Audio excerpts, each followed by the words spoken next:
Carina Francis is a South African-born author and speaker whose powerful memoir explores the depths of trauma, depression, and the journey toward healing. Now based in Canada, she shares a story with raw honesty and emotional depth, offering hope to those navigating their own struggle. Through her work, Carina inspires others to believe in resilience, renewal, and the possibility of a life beyond pain. Disclaimer: any of the guidance offered by the podcast host, myself, or the podcast guests is our own guidance. We are not liable for any of the actions the podcast listener decides to do. Carina, welcome to the show today. Glad to have you on. It's wonderful. Thank you for having me, Johnny. Absolutely. So, Carina, we'd love to kind of ask a basic of what really got you writing this memoir and kind of your story behind writing this book, because it sounds like there's some powerful messages for a lot of people out there. I think, Johnny, when I had my breakdown and I was in the middle of my crisis, a lot of my support system fell apart. People around me didn't know how to react, what to do. I kept on asking and begging them to remind me who I was. Please remember who I was. I am not usually this depressed, suicidal person. I need love and support around me. And a lot of people turned away, including my husband at that stage, who then proceeded to try and take my kids away from me because of their safety and so forth. And in that moment, I had an urge to tell people what not to do when someone is in crisis, in the sense that you don't change as a person. You're still the same person you were before crisis hit, but you tend to forget who you were because you're so caught up in the storm. And just because you're walking through a storm and you feel the rain doesn't mean you become the rain. You're still the same person. So I really, in that moment, I realized I needed to tell people what it's really like to go through depression and suicidal thoughts and literally battle with suicide every single day for hours on end. I wanted people to understand that. And that's why I wrote the book. Throughout history, human beings have shared how they conquered things. So caveman went out and killed the mammoth and then came back and said, this is how you do it. And everyone sits around the fire and learned from him. And the same way through life, we learn from each other's stories. But I just felt there's a lot being said about mental health at the moment, and there are a lot of research going on. But unless you have been in the storm and unless you've really fought for your life, you don't really get the glimpse of what it's like. And you can't have that compassion and understanding for someone who is really going through it unless someone can come through and say, this is our story. This is what it looks like. And being a journalist myself and being in radio for a while, I realized the importance of storytelling. And that's why I wanted to come out and say, let's start talking about this. Let's start having open conversations. And it's when we are able to say, I'm so suicidal, I feel like, that all of a sudden your suicidal thoughts and your depression is exposed like vampires in the daylight. They kind of just disappear. But the longer they are kept in the dark, the bigger they become and the heavier they are to carry and the more difficult they are to hide. So all of that, I hope that answers your question, but there were so many forces that pushed me along this way to just come out and say, here's a book, here's my story. It's nothing unique, it's nothing out of the ordinary, but it's a story that we can use to open up a conversation around mental health. Absolutely. Thank you for writing it, because like you say, you went through all of this, and someone else who might be going through the start of this or bit more into the journey of this, they got someone to relate to and kind of maybe hear some perspectives of what helped you through. So it sounds like a very raw and honest memoir of sharing some of these things. I'd like to, and again through this conversation, feel free to kind of like share or not share what you feel called to. You mentioned about the sort of breakdown. I have to go into specifics, but was it a series of life events, or was it just something just clicked when you went into started going into those dark moments? So I arrived in Canada. I was 37 years old, 2 little ones. And coming from South Africa, this was the land of milk and honey. This was just the land where we wanted to be. We fought a long time to get there. And finally we were there. as soon as the honeymoon period faded, I realized I had no support system. And I knew nothing about my new country around me. And the more isolated I felt and the more alone I felt and disconnected from my social system, the more insecure I became and the more I started breaking open. And I think it was almost like dripping water on a rock. It just kind of eroded more and more and more of me, where I was caught having to face myself alone in this strange countries. But 2016, there was a huge fire in Fort McMurray. Nearly the whole town burned down. The whole town evacuated. And I was caught up in that evacuation. And I think that was just kind of a trigger point for me about how fragile life is. And I started getting suicidal thoughts. And I started thinking more and more about suicide. It was as if I had the idea, and then sometimes an idea comes into your mind and it goes out, but this one stuck. And I kept on feeding it and I kept on feeding it. And I started seeing death as my only hope.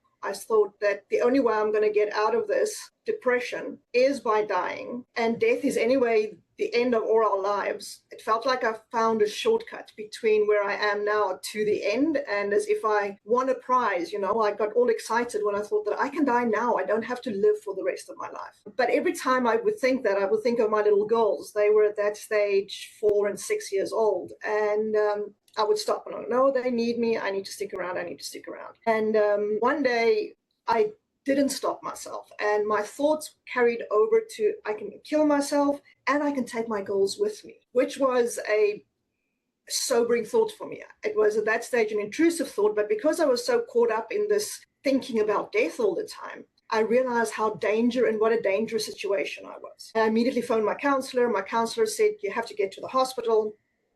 Ended up going to hospital and was admitted for a psych evaluation. A few months later, I just stayed in the hospital for a few days. I was released and then started feeling better. And then all of a sudden, those thoughts came back hard. And I started drinking more than I used to. I couldn't sleep. I would literally be asleep for 2 hours a night, wake up, have this anxiety just eating away at me. And the moment I would think about death, I would calm down and I would start planning how I'm going to die. That became kind of a soother for me. It was a way to calm down all the anxiety I had. It was to hold on to this hope of death. And I had a session with my counselor towards the end of July. And I said to her that, I'm planning and I've got all my medication stashed up and all my things are in place. And at the end of our session, she said, could you contract to safety? And I said, no, I'm not going to contract. I'm not going to promise you that I'm not going to kill myself before I see you again. But, thanks for your help and take care. Not knowing that she would call the police. So a few minutes later, when I arrived at home, police officers came. They arrested me. Took me away to a psych facility where I was admitted and ultimately stayed for about 150 days. Which was a very long stay. I ended up, again, trying to commit suicide at the hospital. Child Protective Services became involved because all of a sudden they felt that my children's lives were in danger. So my husband said, that's it. I didn't sign up for a life like this. He backed away. So anything I had living for was taken away from me. My kids, my marriage fell apart. And that was kind of when I was in the middle of my crisis, a bigger crisis came on top of me. So it was just one snowball after the other. And I had to fight back. I had to find the strength to fight back. It was only after I was stabilized and kind of not in crisis anymore that I could really go into what happened to me. Why did I end up in 2016 in a psych ward? So, it's while you're in crisis, people often ask, what's wrong with you? And I was searching for what was wrong with me. And my husband was going, what's wrong with you? And the doctors were trying to find a diagnosis, but no one actually stopped to ask what happened to you. And when I got to the right counselor and I got into trauma counseling, I could finally start speaking about childhood trauma that I had, a toxic childhood family that I grew up in. I was abused sexually twice as a kid. I served in the South African police force as a younger person when I was just in my 20s. Now, anyone who knows anything about South Africa knows that it's a very violent country. So I was exposed to a lot of violence between the ages of 20 and 25. So there was post-traumatic stress and all of that. But somehow magically, I thought you can just, put that all in a neat little box and file it away in the back of your mind and it doesn't affect you. So to answer your question kind of in reverse, I first had my crisis and my final breakdown. After that, I could go back and say, but why did I end up here? What happened to me?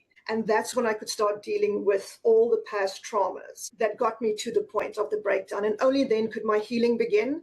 And could I start changing my thought patterns, and could I start finding hope in life again? So it was kind of, thank you for sharing that. So it was kind of, there's a build up of things in childhood, like you shared, and then in your early 20s, like in the police. And yeah, I've never been to South Africa, but I've heard this, you know, the stories. I had a mentor who's South African, fought in the war as well, and he was telling me all about that. But yeah, that's kind of like building up, and it was kind of there, but then maybe it sounds like kind of all these things, maybe like something was activated eventually. Is that right? You don't, I don't think we realize how much we carry with us. You know, I think I was brought up in a family where you just slap on a happy mask, you know, you just have this fake smile and everything's great. And we don't talk about the negative emotions, because apparently there are negative emotions and positive emotions, you know, and bad emotions. And so anything that's bad, we don't talk about. So we push it under the rug and we don't deal with it. And that was what I did. And I think also in the police force, you're trained to attend a serious scene, but switch off and move on. Because I can't carry the trauma of each scene with me. I would have a breakdown daily if I did that. So I trained myself to be able to go Control, Alt, Delete, move on. Control, Alt, Delete, move on. But our brains don't work that way. Our body keeps score of all of that trauma. And it's the way that your brain starts building neural pathways, and it's the way you start thinking along the same lines all the time, that is where the change needs to happen, where you need to say, stop, I'm not going to think like this anymore. I need to realize that that thinking came from trauma and came from things I refuse to deal with. And to that point, I wanted to say there's no such thing as a trauma Olympics. You know, you always think, you know, this guy won gold at the trauma Olympics. You know, he survived this and that. Someone who lost their toy on a playground when they were little experienced trauma. You know what I mean? Like, there's so many, the way I experience trauma and what I experienced doesn't make me a gold star or a gold medalist or what I went through. Each and every one of us have stories, and each and every one of us can tell something in their lives that other people can learn from if we're just open and vulnerable and honest and would talk about it without shame. But I think there's this big rock of shame we all tend to live under, because we have to be social media polished and everything needs to be perfect. But life's not perfect, it's messy, and we need to talk about it. We need to learn from each other. I thought there's something that really stood out to me, what you just said as well, was around, like, you experience, you know, some abuse in your childhood and then in the police.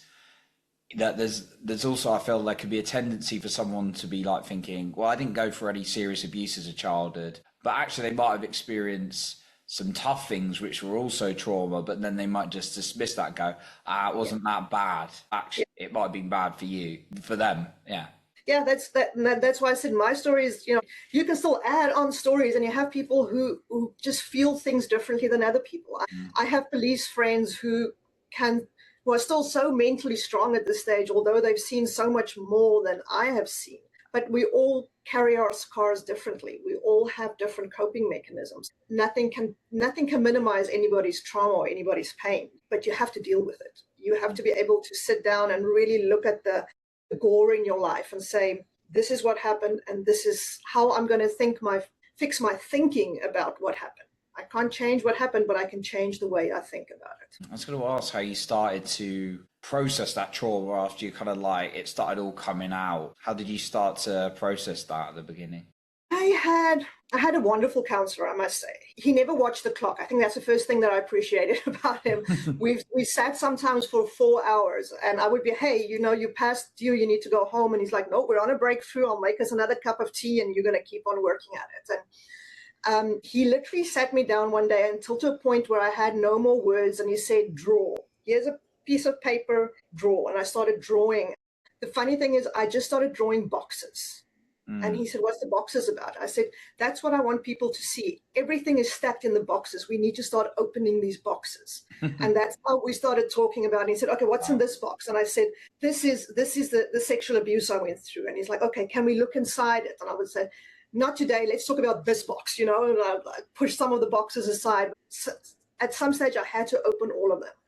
And I had to hear a professional's opinion about stuff, because I so often just believed my own narrative and what I thought was the truth, because your thoughts are what you think. That's how you interpret the world, right? So I thought whatever I thought was right. But being able to talk about it and hearing someone else's perspective on my life gave me that extra lens to start dealing with the trauma. And for instance, when you talk about childhood sexual abuse, the way I always thought about it was, well, you know what, the perpetrator didn't drug me and didn't tie me up and it didn't hurt. So obviously it was my fault. He wasn't, I wasn't, and it was only at the age when my daughter was the age of 7 and she was running around and she was playing outside, and I looked at her and I thought, you're so innocent, you're so sweet. And then I realized, but hang on, I was 7 and innocent when I was sexually abused. A 7-year-old girl doesn't have sexual thoughts to go, to be a perpetrator in a sex crime. And when I couldn't put it into words like that, because my thoughts around that event stayed the thoughts of a 7-year-old girl. It didn't mature with me. So I would always say that abuse didn't have an impact on me because I was a participant in what happened. I wasn't a victim. Until I could speak to a counselor, and he said, and he actually said to me, you have to think about it differently. You have to think about your 7-year-old girl and how innocent a 7-year-old actually is. And that's when I could start dealing with my trauma about that. That's when I could start saying, I can be angry about this, what happened. I can be angry towards the perpetrator. And that's where my healing started. And that's where I could start healing within myself, was when I heard the truth and not the words of a 7-year-old in my head, where I mentally stagnated at that stage. Yeah, just that different way of communicating with yourself, it sounded like, in a different way. Different pathway that you follow in your mind, right? Those neural pathways that you forge. And when you started to process that trauma, was that when your thought processes started changing a little bit? So that's when it was literally, you might be aware of Dr. Caroline Leaf's work about neuroplasticity, but I started reading up about her work, and she does a lot of work on brain detoxing and neuroplasticity and how we can actually change our thought patterns. If I would take in Africa specifically, if you can imagine the savannas, you have these footpaths that go through the savannas. Now, what I love about living in Canada is I can walk through a field without being scared of stepping on a snake or a scorpion or any creepy crawly yucky thing. There's nothing like that there. But in Africa, you have to stick to the footpath. So in the savannas, you have these footpaths everywhere. And although you can walk anywhere, I guess, you stick to that footpath for safety reasons. And Dr. Caroline Leaf's work actually made me realize that my brain is the same. If I keep on thinking this in the same thought patterns, I keep on following the same thought footpaths through my brain, I have to change that. So the moment I would start thinking about suicide, for instance, and that was a big thing for me. Like, suicide was one big neuro pathway I kept on thinking the whole time. I would get up in the morning and go, oh, it's Tuesday, I want to die. Oh, this ice cream is great, I want to die. Everything went back to I want to die, I want to die. And that was the neuro pathway that all my thoughts circled around. I want to say, almost physically stop myself every time and say, no, I don't want to die. I need to live for, and then I would give the reasons. It sounds simple, but once you're caught up in that mental fog and the whole time just going down the same thought pattern over and over and over again, you need to be able to say, stop, I can think differently. I have the ability to change my thoughts. My thoughts do not dictate me. I can determine where my thoughts go. And that's where the healing and the changing of my thought patterns started. And I could say, no, I do not want to die. I want to live. And that's how I started finding new ways to live. Just sounded like a bit of work, but catching those negative thoughts. Yep. You have to catch them. Otherwise, they can run away with you. Must have been quite a lot to retrain at first. It was draining, I can tell you that much. It was physically draining. It was almost like going on a diet, and then sometimes you'll have a binge and you'll just start thinking about all these negative thoughts again. And when you're on a diet, you binge and you feel terrible afterwards. And I would think about these negative thoughts and I would think about dying, and then I'll go, what did that get me? Where did that get me? I needed to move on. I needed to change the way I was thinking. And medication was a great help. It was a great tool in the toolkit, but it wasn't the entire toolkit. There are other tools in the toolkit that helped me get through my suicidal thinking, get through my depression to the other side. And the biggest thing was being able to stop my thoughts and send it in a different direction. You mentioned meditation. Was that, you said that wasn't the only, that was just like one thing you tried. Yeah. Yeah. So it's let's say you try all the different things, but at the end of the day, it goes down to being brutally honest with yourself, facing the traumas that you have, and changing your way of thinking, and getting the help, connecting with people, getting the help around you in communities, listening to stories, sharing stories, telling people about what you're going through, because in those connections is where we start growing and where we can start healing. I love that. Yeah, the power of community, right? And was writing the book itself an experience for you? Kind of, was that healing at all? It was. It was very healing. I had to be brutally honest while writing it, because as I said in the beginning, I really wanted people to be in the moment with me. So often, and even before I was suicidal, I thought suicidal people, people who die by suicide, gave up. But I realized they don't give up, they give in. And there's a difference for me in that. You give in to your suicidal thoughts. You get tired of fighting and battling and really surviving every day. And you just give in to the thoughts. And for every day that that person fought against their suicidal thoughts, one day they gave in. And I don't want that day to be the definite day for someone. And it was for my brother. My brother died by suicide. And that was another reason for me to start speaking up. This was after I had already gone through my suicidal stage. So with 3 kids, all 3 of us are suicidal, lived with depression. My oldest brother died by suicide. My second brother also repeatedly have tried suicide. I myself have too. So there is genetics to it. We cannot deny that there is genetics in mental health. But knowing what my brother went through, I know that when he died, he gave in that moment because he was fighting for so long to live, but he couldn't anymore. So I think that's also one of the reasons why I need to speak up, and I need to start telling the story, and not need to start telling people that suicidality is real. It's not a weakness. It's not the weaklings among us. You know, I look at numbers, and they say 800,000 people died by suicide last year.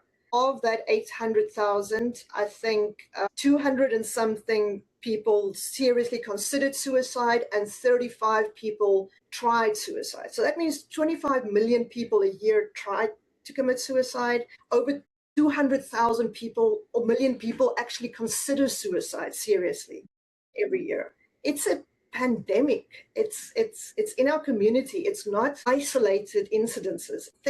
Everyone knows someone who is affected by suicide, and yet we don't talk about it openly, and we don't really know what people go through when they are so suicidal. Powerful message to share and for other people to hear it. Have you, like, from writing your memoir, have you had any like initial people sort of reach out, or any kind of messages about the memoir or the idea of the memoir? I've had quite a few people reach out to me. I think the most significant one is one of South African women who is currently serving a life sentence in Australia for murder. And somehow she got hold of my book, and she reached out to me from a psychiatric facility where she is being held at the moment, to say how much the book has meant to her as a South African expat, in trying to explain what she went through, and trying to explain to her counselors what the South African culture is like. And we still have contact quite regularly where we communicate. And I think for me, that was, so people always say, if I can share my story and it can touch one life, it was worth it. I think just being able to reach that woman where she is currently in a psychiatric facility, looking for hope, my book reached her. And I think that was a profound moment for me so far. Powerful, it reached. Is there anything you find like you do on a regular basis that helps you mentally and emotionally now? I know it's different for everyone. Just love to hear if there's anything for you, or maybe a couple of things. I do. You know what? I always try to change the moment, and I think I have to realize I'm still on a psychiatric dose. I still take my meds. I still see my psychiatrist regularly. And although I must say I'm so close to having the perfect life that I've always wanted, I still have every now and again a suicidal thought that pops up. Or I would be on a beautiful beach in Antigua in the Caribbean and I will have a suicidal thought, or I will be depressed. And that is just the nature of the illness, is that it will always be there. But being able to recognize the thought for what it is, not feeding into it, not pondering it, not, growing it, and then to change in the moment, to change the setting, to go, no, I'm not going to think those thoughts. This is what I'm grateful for. This is what I can do. Maybe I should just get up. Maybe I'm hungry. Let's start with the basics. Maybe I should just go get something to eat. Maybe I need a quick run outside. But that immediate change can change the thought patterns and where your thoughts are going. I love that. Just catching your thought in the moments and Yeah. doing that. I love that, Carina. And it's going to be a very powerful memoir for many people to hear what you've been through and how you've worked and navigated through things. So I'd love to know, as we kind of wrap up today, where is the best place to find your book, or to find you if they want to reach out and find out more about anything else you're doing? And is there maybe a final message you'd like to leave us with today? You can check out my website. It's called carinafrancis.com. So that's CIS at the end, carinafrancis.com. Or you can check out Amazon. I know Kindle is available. It's available in Kindle format. It's available in most major online bookstores where you can order it. You can also check out on social media. You can follow me there where I do postings, and you can find links to where you can buy the book there. I think my final message would be, start telling your story. Start buying into your own story. What got you to where you are? The good and the bad. We only get one chance to live. Prioritize your mental health. Prioritize yourself, because it is a matter of life and death. Your life can depend on it. If you don't look after yourself, things can go wrong, and you only have one chance at it. Don't let this precious life slip by you. Becoming, very precious of life, but precious of yourself and your mental health. So I love that, Carina. And what's the best way for them to search your book in Amazon? Just the title. The title is Just Wait. Just wait. There's more. Just wait. There's more. That's the message I wanted to give my brother. If I could give him a message right now, I would ask him to just wait. Just wait. Don't give in. Don't give in on the ledge where you are. Just wait, because there's more to live for. There's still more to live. So that's the title of the book, and that's where it comes from. It's asking people to just wait, because there's still more to come. That's beautiful. So just wait. There's more. Just find that on Amazon, and go on to Carina's website that we will link in the show notes. We'll link both of those in the show notes below. So click there and get that amazing memoir and message that Carina's got there. So Carina, a massive thank you for all the work you're doing, your honesty, your vulnerability, your openness, and for coming on today. Thank you, Johnny. I appreciate your time, and I appreciate the work that you do. It's very important. Thank you. So that concludes our episode for today. And remember to lead with your heart and not with fear.